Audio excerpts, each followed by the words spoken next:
मुंसिफ जोहार देख रहे हैं आप। मैं हूं आपके साथ आपका मेजबान रहीम अहमद खान। नजर डालेंगे रियासत झारखंड की तमाम बड़ी खबरों पर। आगाज हेडलाइंस के साथ।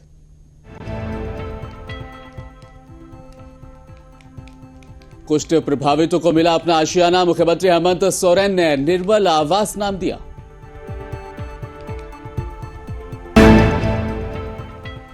सीएम सोरेन ने 183 उम्मीदवारों को प्रोजेक्ट भवन हॉल में सौंपा नियुक्ति पत्र। कहा प्रदेश को संवारने के लिए हुआ नौजवानों का सिलेक्शन।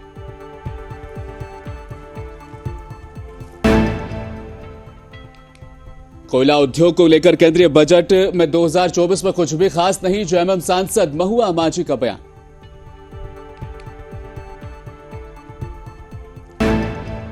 और कोल्हान प्रमंडल में जेएमएम की कार्यकर्ता पंचायत स्तरीय बैठक। विनोद कुमार पांडे और कल्पना सोरेन भी रही मौजूद।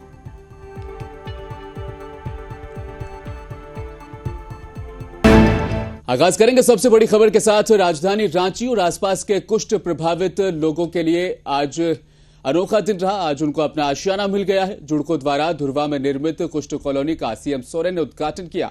सीएम ने लाभुकों को सांकेतिक रूप से चाबी भी सौंपी। इस दौरान उन्होंने कहा कि इस परियोजना का नाम बड़ा ही अजीब है। मुझे नाम लेने में संकोच हो रहा है। सबसे पहले इस आवास का नाम हमें सुंदर और गर्व करने वाला होना चाहिए। इसलिए मैं चाहूंगा कि इस आवास को निर्मल आवास के नाम से जाना जाए। इस परियोजना के बारे में आप लोगों को पहले भी बताया गया और लाभुक पहुंचे हैं, उनको भी मालूम है। लेकिन सरकार का हमेशा से प्रयास रहा है कि हर जरूरतमंद को, हर वर्ग के लोगों को किसी भी परिस्थिति में चाहे वो रह रहे हो, उन तक सरकार की आवाज पहुंचे, सरकार की योजना पहुंचे। हमारी सरकार आपकी बात सुनती भी है, समझती भी और काम भी करती है। लेकिन सरकार का हमेशा यह प्रयास रहा है कि हर जरूरतमंद को, हर वर्ग के लोगों को किसी भी स्थिति परिस्थिति में रह रहे हो, उन तक सरकार की आवाजें पहुंचे, सरकार की योजनाएं पहुंचे। हमारी सरकार आम लोगों की बात सुनती भी है, समझती भी है और काफी संवेदनशीलता के साथ लगातार विगत 5 वर्षों से इस राज्य के सर्वांगीण विकास के कामों पर लगे हुए हैं। कोरोना जैसा महामारी आया, पूरा दुनिया में अफरा तफरी हुआ, लेकिन झारखंड में कैसे कोरोना आया और कैसे गया, हमने आम नागरिक को लगभग पता भी नहीं होने देने का प्रयास किया। और कोरोना जैसे महामारी से हम लोग और राज्यों की अपेक्षा काफ़ी सुरक्षित रहे। और ये सब करने के लिए और इतने सारे लोगों की रक्षा के लिए सरकार को कितनी जद्दोजहद करनी पड़ी है, ये हम बयान नहीं कर सकते। आज जिस समूह के लिए यहाँ घर बना है, वो समूह भी आज कई चुनौती और कई समस्याओं से परेशान है। ऐसे ही कोरोना का दिन था, स्वस्थ आदमी भी परेशान था, बीमार जो था वो तो था ही परेशान, तंदुरुस्त स्वस्थ व्यक्ति भी परेशान था। और सबको हम लोगों ने एक समान नज़र से देखते हुए उनकी सेवाएं की। और इस सेवा में हमें भी कुर्बानी देनी पड़ी। हमारे 2 मंत्रियों की जान चली गई, तब जाकर के इस राज्य के लोगों को इतने सुरक्षित रूप से हम लोगों ने रखने में कामयाब हो पाए। अगर लंबे समय तक कोरोना जाता, पता नहीं कितने लोगों को और निगल जाता, पता नहीं चलता। लेकिन खैर, वो एक भयावह वक्त था जो हम लोगों के सामने से गुजरा।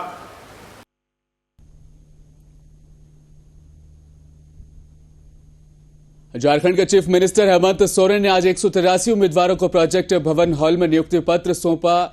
जेपीएससी, जेएससीसी के चयनित युवाओं को नियुक्ति पत्र वितरण समारोह में जल संसाधन मंत्री चंपा सोरेन, नगर विकास आवास विभाग व अल्पसंख्यक कल्याण मंत्री हफीजुल हसन अंसारी और दीगर भी इस मौके पर शामिल रहे। इस मौके पर सीएम ने कहा कि झारखंड में काम करने के लिए बेहद बहुत सारे अवसर हैं और साथ में चुनौतियां भी है। नवनियुक्त छात्रों में से आप लोगों से मैं आशा करता हूं कि आपका योगदान झारखंड के लिए सराहनीय होगा। उन्होंने कहा कि झारखंड सेवा में आज जिन लोगों का चयन हुआ है, उनमें झारखंड के साथ साथ देश के विभिन्न राज्यों से हमारे राज्य झारखंड को संवारने बनाने के लिए नौजवानों का सिलेक्शन हुआ है। मैं उनका स्वागत करता हूं।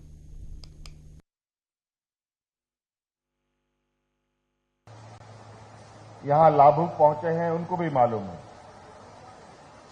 मैं बहुत विस्तृत में नहीं जाना चाहूंगा, लेकिन सरकार का हमेशा यह प्रयास रहा है कि हर जरूरतमंद को हर वर्ग के लोगों को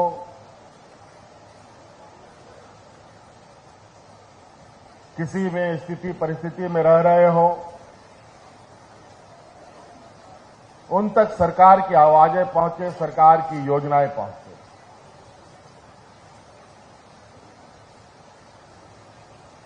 हमारी सरकार आम लोगों की बात सुनती भी है, समझती भी है और उनके लिए काम भी करती है और काफी संवेदनशीलता के साथ। जैसा कि हमने आपको बताया 183 उम्मीदवारों को प्रोजेक्ट भवन हॉल में नियुक्ति पत्र सौंपा गया। उसके बाद चयनित उम्मीदवारों से रांची से हमारे नुमाइंदे अनवर हुसैन ने खास बातचीत की है। आइए सुनते हैं।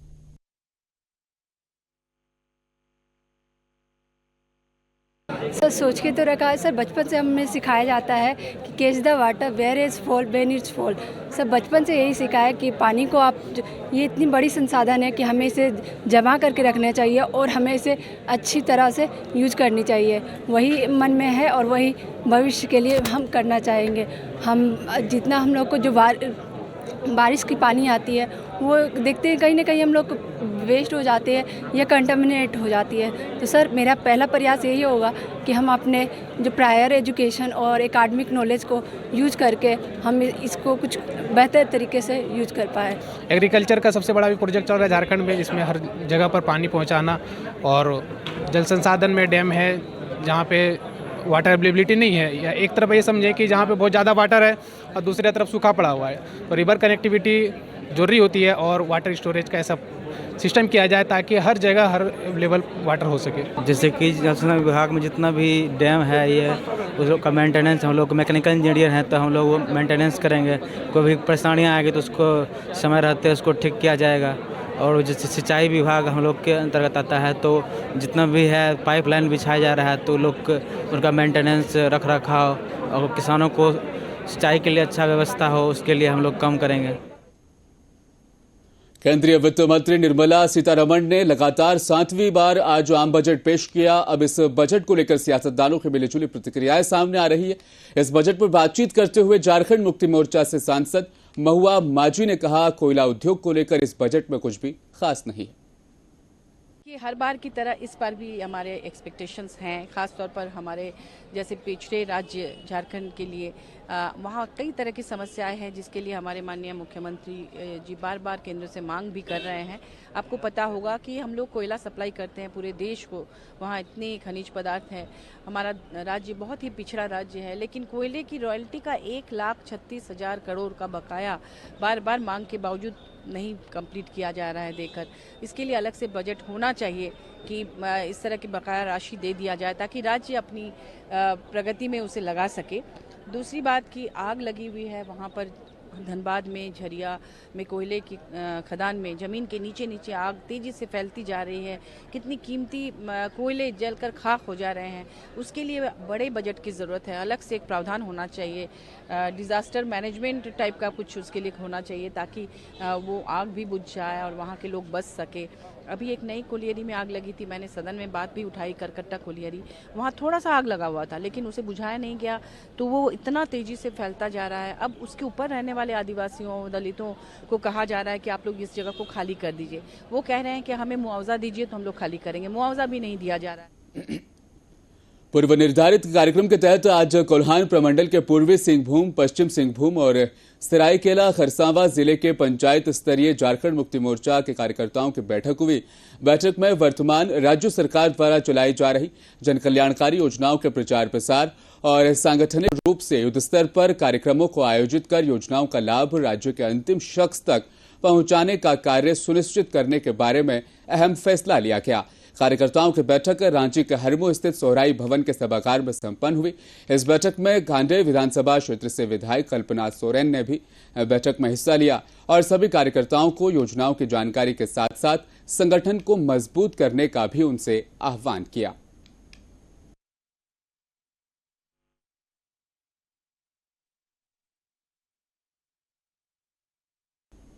वहीं इस अवसर पर जेएमएम केंद्रीय महासचिव विनोद कुमार पांडे भी बैठक में शामिल हुए और बैठक में आए कार्यकर्ताओं के मन में राज्य की लोक कल्याणकारी योजनाओं के संबंध में उठ रही जिज्ञासाओं को उन्होंने शांत किया और साथ ही संगठन की मजबूती के लिए बूथ स्तर पर कार्यक्रम करने की भी बात कही।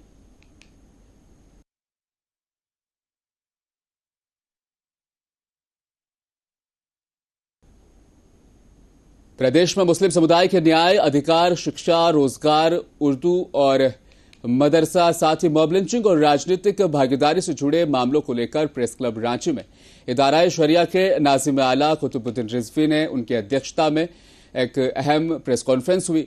उन्होंने सरकार को आगाह करते हुए कहा कि मुस्लिम समुदाय के मसलों को गंभीरता से लिया जाए।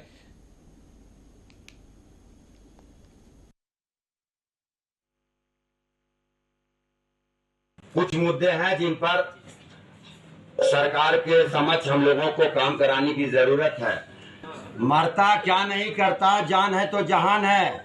आज के डेट में सबसे बड़ी मुद्दा रांची समेत पूरे झारखंड में, बल्कि हिंदुस्तान के अंदर मॉब लिंचिंग के अलावा और कोई मुद्दा नहीं है, कोई मुद्दा नहीं है। आपकी पहचान, आपकी निशात को देख करके, दाढ़ी को देख के, टोपी को देखकर, पहचान, नाम पूछ करके आपको बीच सड़क पर मार दिया जा रहा है। आप जब जिंदा रहेंगे, आप जब सलामत रहेंगे, तब आपको शिक्षा प्राप्त होगा, तब आप एजुकेशन ले सकते हैं, तब आप डेवलपमेंट कर सकते हैं, तब आप अपने रोजगार को और फैला सकते हैं। क्या आपने नहीं रुको एक मिनट, आपने नहीं देखा जब आप डेवलप किए, आप तरक्की याफ्ता किए, तो गुजरात के लोग जो कारोबारिया आदमी लोग था, कपड़ा का कारोबार, बोकारो एसएफसी गोदाम में झारखंड सरकार के खाद्य आपूर्ति मंत्री बन्ना गुप्ता ने औचक निरीक्षण किया, जिसमें भारी अनियमितता उन्होंने पाई। इस गोदाम में ना तो स्टॉक पंजीकरण ना वितरण पंजीकरण पाया गया। सारा पंजीकरण एजीएम के घर पर था। जब पंजी को लाकर मंत्री बन्ना गुप्ता को दिया गया तो पंजीकरण अप्रैल माह से अभी तक किसी प्रकार के अनाज का संधारण वहां पर नहीं मिला। जब मंत्री ने संधारण कर भंडारण की स्थिति का जायजा लिया और इसमें अनियमितता पाई गई तो उन्होंने साफ और कड़े शब्दों में अधिकारियों को चेताया, किसी भी तरह की कोई भी लापरवाही नाकाबिले बर्दाश्त होगी। देखिए, इस गोदाम में भारी अनियमितता पाई गई है। एक तो 3 महीने से स्टॉक रजिस्टर को मेंटेन नहीं किया गया कि कितना आया है, कितना डीएसडी के माध्यम से पीडीएस में गया है। मतलब बिल्कुल ऐसा लग रहा है कि अंधेर नगरी है और जो एजीएम है वो कुछ भी बताने में सक्षम नहीं है और स्टॉक रजिस्टर को अपने घर में रखे हुए थे। बाद में पुलिस के माध्यम से कलेक्ट्रेट परिसर में आज मुख्यमंत्री तीर्थ दर्शन योजना के अंतर्गत तीर्थ यात्रियों की बस को डीडीसी गिरिजा शंकर प्रसाद और निदेशक डीएपीएलआर मेनका ने हरी झंडी दिखाकर इसे रवाना किया। इससे पहले उप विकास आयुक्त ने मुख्यमंत्री तीर्थ दर्शन योजना से लाभान्वित लाभुकों से बातचीत करते हुए उनका हालचाल भी जाना और उनको शुभकामनाएं दी। तीर्थ यात्रा पर जाने वाले सभी श्रद्धालु काफी खुश नजर आ रहे थे।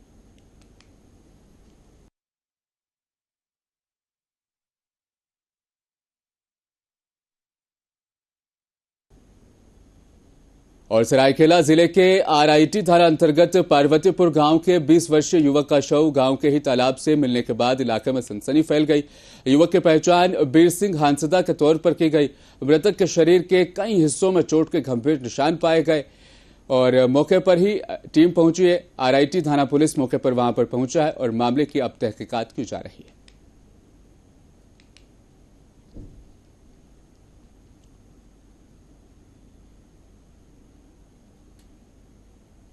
इस बीच आपको बताते चले, पिछले 2 जुलाई से अनिश्चितकालीन धरने पर बैठे सहायक पुलिसकर्मियों का धरना अब भी जारी है और उस वक्त तक जारी रहेगा जब तक कि उनकी मांगों को सम्मानजनक तौर पर पूरा नहीं कर दिया जाएगा। ये घोषणा सहायक पुलिसकर्मियों के प्रतिनिधि ने आज धरना स्थल पर प्रेस कॉन्फ्रेंस के दौरान की। आपको बताते चलें कि कल शाम ही सहायक पुलिसकर्मियों की प्रतिनिधि मंडल की सरकार के साथ बातचीत भी हुई थी।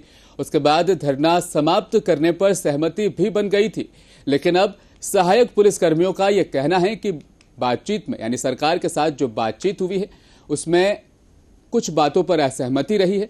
इसीलिए धरने को समाप्त करने की बात का वो ऐलान नहीं करते हैं। आंदोलन जारी रहेंगे शांतिपूर्वक जब तक कि जो सहमति बनी है उस पर पुनर्विचार करते हुए, और खास करके वेतन वाला जो विषय है उस पर विशेष तौर पर पुनर्विचार की मांग करता हूं सरकार से। तब तक उसके बाद कैबिनेट में पारित हो, हम लोग बम पटाखा फोड़ेंगे, मिठाई खिलाएंगे और मोराबादी से घर जाएंगे। मतलब जो सहमति बनी है पास होती है तो क्या आप लोग मान जाएंगे? हम सरकार से रिक्वेस्ट पूर्वक आग्रह करते हैं, माननीय जो 6 माननीय विधायक बंधु थे, कि इस गांव गरीब नक्सल प्रभावित क्षेत्र के जो भी सहमति बनी है उसका मान सम्मान। सहायक पुलिस कर्मियों ने फैसला लिया है कि जब तक उनकी मांगों को मान नहीं लिया जाएगा तब तक संवैधानिक और शांतिपूर्ण तरीके से उनका धरना जारी रहेगा। इस खबर के लिए ज्यादा जानकारी भेजी है रांची से हमारे सहयोगी अनवर हुसैन ने। हम कहें अगर तो लगभग 20-22 रोज से जारी है। अभी कुछ दिनों पहले सहायक पुलिस कर्मियों के ऊपर प्रशासन के द्वारा लाठीचार्ज किया गया था, आंसू गैस के गोले दागे गए थे। इसमें कई सहायक पुलिसकर्मी और पुलिस के जवान भी जख्मी हुए थे, जिन्हें आनन फानन में इलाज के लिए अस्पतालों को पहुंचाया गया। उसके बाद सरकार रेस में आई और वार्ता करने के लिए सहायक पुलिसकर्मियों के प्रतिनिधिमंडल को बुलाया गया और वार्ता हुई। आरक्षण के बल पर वनरक्षी में या होमगार्ड में बहाली का रास्ता इन लोग के लिए खोला गया। उसके बाद इनका वेतन जो है उसमें 25% वृद्धि की बात की गई, जिसमें सहायक पुलिसकर्मियों ने ऐतराज़ किया तो 30% तक बात आई। दोनों पक्षों की तरफ से इस पर सहमति बनी और प्रेस कॉन्फ्रेंस का आयोजन भी हुआ। लेकिन जब प्रेस कॉन्फ्रेंस करके सहायक पुलिसकर्मी धरना स्थल पर पहुंचे तो यहाँ पर बाकी जो इनके साथी सहायक पुलिसकर्मी हैं उन्होंने सहमति उस पर जो है असहमति जताई। जो वार्ता हुआ उस पर सहायक पुलिसकर्मियों का इस संदर्भ में सीधे तौर पर कहना है कि हम उस वक्त भी धरना देंगे। 15 अगस्त का जो प्रोग्राम होगा हम लोग सुरक्षा प्रहरी के तौर पर उसमें सेवा देंगे, लेकिन धरना समाप्त नहीं करेंगे। रांची से मुंसिफ टीवी के लिए कैमरामैन मुदस्सिर आलम के साथ। सदर प्रखंड के सभा कक्ष में अभुआ आवास को लेकर एक वर्कशॉप का इनेकाद किया गया। इस वर्कशॉप प्रखंड क्षेत्र के सभी मुखिया, पंचायत समिति सदस्य और पंचायत सचिव इस वर्कशॉप में शामिल रहे। इस दौरान सभी जनप्रतिनिधियों को आवास के संबंध में तफसील के साथ जानकारी दी गई। साथ ही कहा गया कि ग्राम पंचायत के माध्यम से जो वरीयता सूची तैयार की गई है उस सूची के आधार पर योग्य और अयोग्य लोगों की पहचान की जाएगी।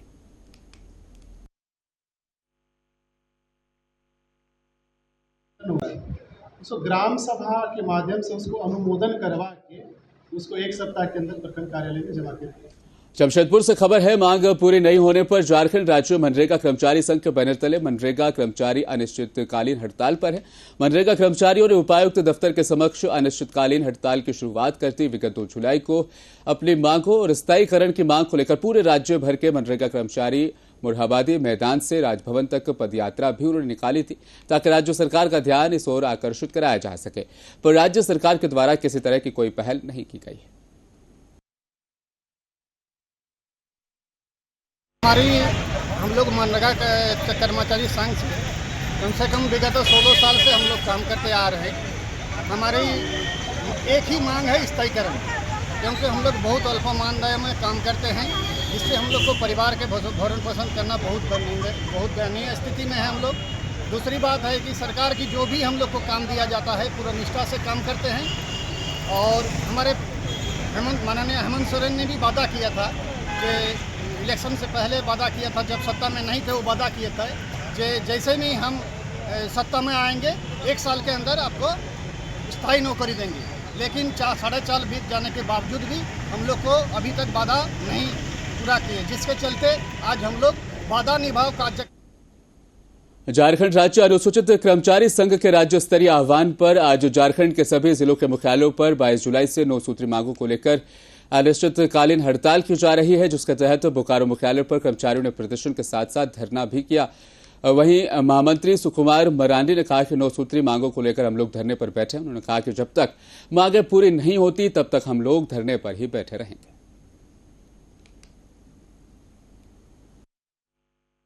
हम लोग झारखंड राज्य अनुसूचित कर्मचारी संघ के आह्वान पे, राज्य स्तरीय जो हमारी कमेटी है उसके आह्वान पे हम लोग 22 तारीख से अनिश्चितकालीन हड़ताल पे हैं। हमारी 9 सूत्री मांगे हैं, जिसमें मुख्य रूप से है कि हमारा जो इनिशियल ग्रेड पे है वो 2400 किया जाए।